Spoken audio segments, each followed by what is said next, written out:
Before this gets taken down, smash subscribe, hit like, and drop a comment, because what you're about to hear is a kind of story that doesn't let you sleep. The sirens cut through the desert night, like knives. Red and blue lights washed over the razor wire as the convoy skidded to a halt outside Grafton's most restricted wing, Australia's answer to a Supermax. Inside the armored van sat a man who hadn't spoken to another human being in 1,126 days. No calls, no letters, no visitors, no contact. His name was Elias Vane, and an hour earlier, a body had been found in Sydney Harbor with a message carved into the dock timber nearby. No contact. Detective Mara Klein stood at the edge of the water when they pulled the victim from the tide. Male, mid-40s, former corrections administrator. Throat bruise, not cut. Control force, not frenzy. The kind of killing that suggested planning, patience, and a deep understanding of restraint. The tide had tried to erase the evidence, but it couldn't wash away the symbol etched into the wood. Klein knew the phrase. Everyone in corrections did. It was a policy that defined the Supermax. Total isolation. The kind that breaks men, or sharpens them. By dawn, the name Elias Vane was back in circulation, whispered through corridors that hadn't spoken in years. Vane had been the system's showcase inmate, a former intelligence contractor turned criminal mastermind, convicted for orchestrating a nationwide extortion ring without ever touching a keyboard trace to him. When he arrived at the Supermax, the warden called it a clean cut. No contact meant no influence. No mercy meant no exceptions. But the dead man in the harbor had signed off on Vane's isolation order. Klein drove north with Sergeant Tom Reyes, the highway stretching empty and pale. Reyes had worked corrections before joining major crimes. He didn't like this case. People think Supermax is about safety, he said. It's about silence. And silence hides things. They arrived as the facility sealed itself. Steel doors swallowed sound. Cameras followed every step. The governor's office wanted answers before the press got hungry. How'd a man locked alone in a concrete box leave a message on a dock hundreds of miles away?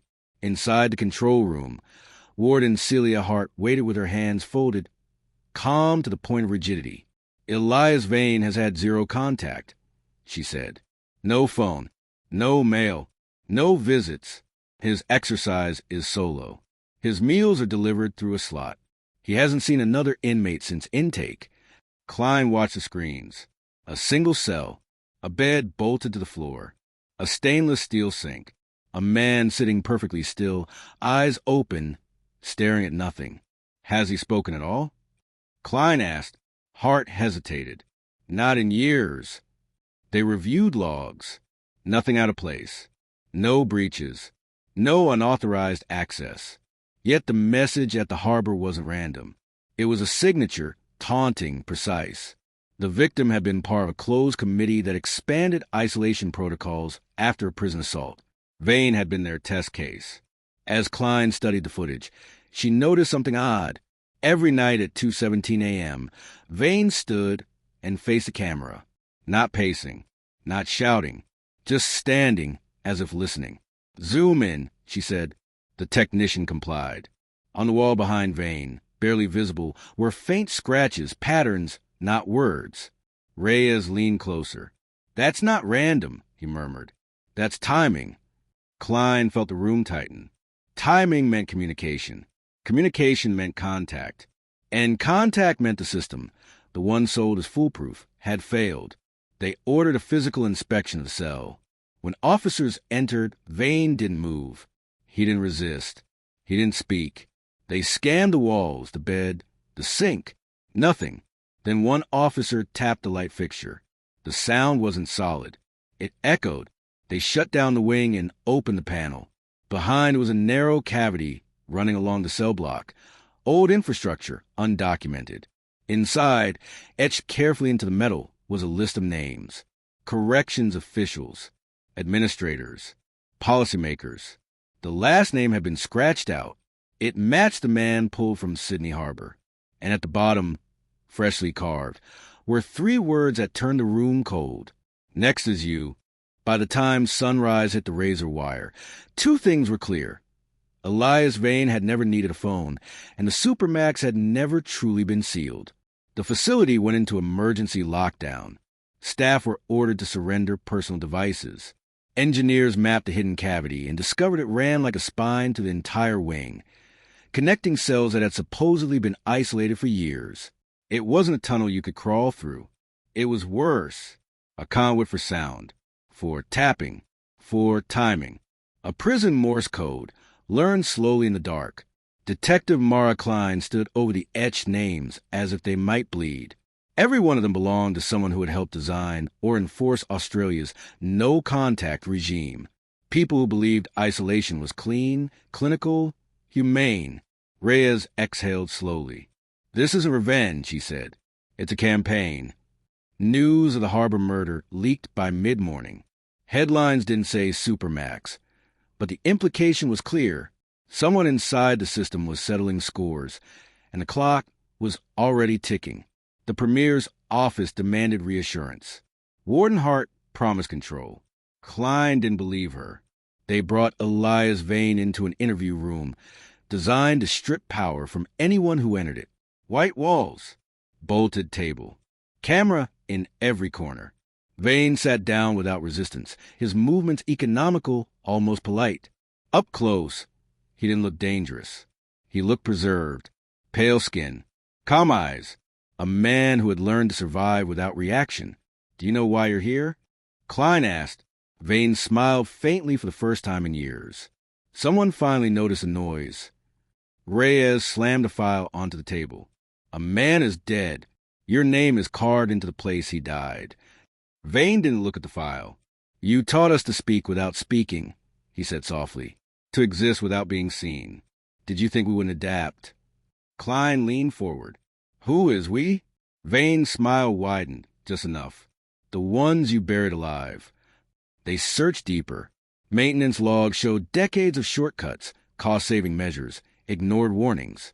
The cavity had been sealed on paper, not in concrete. Inmates learned to communicate through vibrations, through the hum of lights, through the rhythm of guards' boots. Years of isolation had turned men into listeners, pattern readers, planners. Then another name on the list vanished from public records. Deputy Corrections Minister Alan Brooks failed to arrive at a closed-door security briefing in Canberra. His driver found the car abandoned under a bridge, engine running, door open. No blood, no struggle, just 3 words written in dust on the windshield. No contact policy. Panic rippled outward. The system that promised total control suddenly looked like a machine that had been quietly learning from its prisoners. Klein and Reyes flew to Canberra, chasing shadows and half-answers. Brooks had championed expanded isolation after a riot years earlier. He'd called it necessary deprivation. They tracked his last hours through CCTV. A private gym, a parking garage, then a blind spot, 30 seconds where the cameras overlapped poorly. Enough time for a man to disappear if someone knew exactly where to stand. Back at the Supermax, chaos brewed on the surface. Guards whispered. Inmates tapped. Warden Hart insisted nothing had changed, but her voice shook. When Klein returned, she found Hart in her office shredding documents. "Routine disposal," Hart said quickly. Klein stopped the shredder herself. The papers were internal memos, complaints from years earlier about unexplained vibrations, synchronized movements, guards reporting unease. All dismissed, all signed by Hart. "You knew," Klein said. "You buried it." Hart's composure cracked. "If this got out, the entire system would collapse." "It already has," Klein replied. That night, the lights in the Supermax flickered in perfect unison. Not a power surge, a signal. Guards reported inmates standing at attention in their cells, facing the walls, tapping once, then twice, then silence. Reyes checked the list again. One name remained untouched. Celia Hart. They rushed to her quarters. But the door was open. The room was empty except for a single object placed carefully on the bed. A guard's radio, still warm. When it crackled to life, a voice came through, calm, familiar. "Elias Vane. You're running out of time," he said, "and you still don't understand." On the wall behind the bed, carved deep into the concrete, were words that made Klein's stomach drop. This was never about escape. By the time they found Deputy Minister Brooks, the truth had already locked itself into place. His body's surface at dawn in a quarry lake outside Canberra, weighted but deliberately visible. No struggle marks. No defensive wounds. The autopsy would later confirm what Klein already suspected. He'd been held, restrained, and forced to listen for a long time before he died. Inside his jacket pocket was a folded page torn from a policy draft, waterlogged but legible. A single sentence had been circled in ink. Extended isolation produces compliance. Klein stared at the words until they blurred. This wasn't chaos. It was education. The government panicked. Emergency powers were signed. Orders came down to transfer Elias Vane to an offshore black site. No interviews. No delays. Silence. Restored by force. Warden Hart was placed under protective custody, guarded around the clock. The list, officials insisted, would end with Brooks. Klein didn't believe them. She returned to the Supermax one last time before the transfer. The wing was unnaturally quiet. No tapping. No movement. It felt less like control and more like anticipation. Vane sat in his cell as he always had, eyes open, posture relaxed. "You're being moved," Klein said to the door slot. "Somewhere you won't have walls to talk through." Vane looked at her, genuinely curious. "Do you think walls are what carry the message?" She hesitated. "Then how?" "People," he said. "People are the weakness you never solved." The truth unraveled fast after that. A junior guard, exhausted and shaking, finally broke. He'd been approached years earlier, not threatened, not bribed, just listened to. Vane had learned everything guards complained about. Debt, divorce, resentment toward administrators who preached order while cutting corners.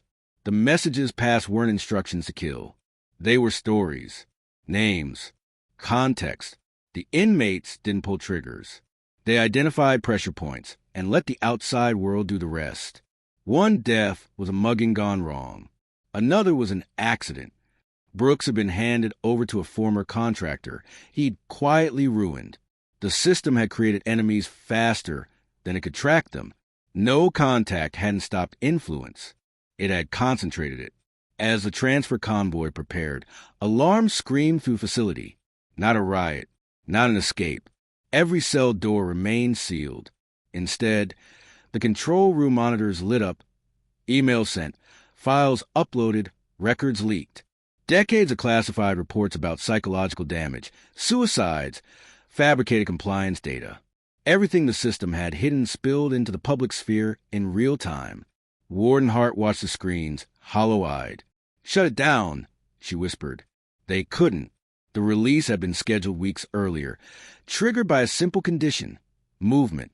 The moment Vane was removed from his cell, the truth went public. By nightfall, protests ignited across cities. Human rights groups demanded closures. Politicians denied knowledge while resignations piled up. The phrase "no contact" trended worldwide, no longer a threat, an accusation. Elias Vane was flown out under military escort. Officially, he vanished. No records. No confirmation of where he went or if he was still alive. The government declared the operation a success. 3 months later, a junior policy analyst in Melbourne was found dead in his apartment. Overdose, they said. On his desk sat a neatly typed document he'd never shared. An internal proposal recommending expanded isolation for juvenile offenders. At the bottom of the page, someone had added a handwritten note. Lesson received. Detective Mara Klein quit the force a week later. She kept the case files, though she was told to destroy them. Some nights, she still woke at 2:17 a.m., certain she could hear a faint, deliberate tapping, slow, patient, impossible to trace. They built the Supermax to erase men like Elias Vane. Instead, they gave him time, silence, and something far more dangerous than freedom. A system that listened only when it was too late. And if you think the story ended there, if you think the quiet means it's over, you haven't been paying attention. Subscribe, because the next one is already unfolding.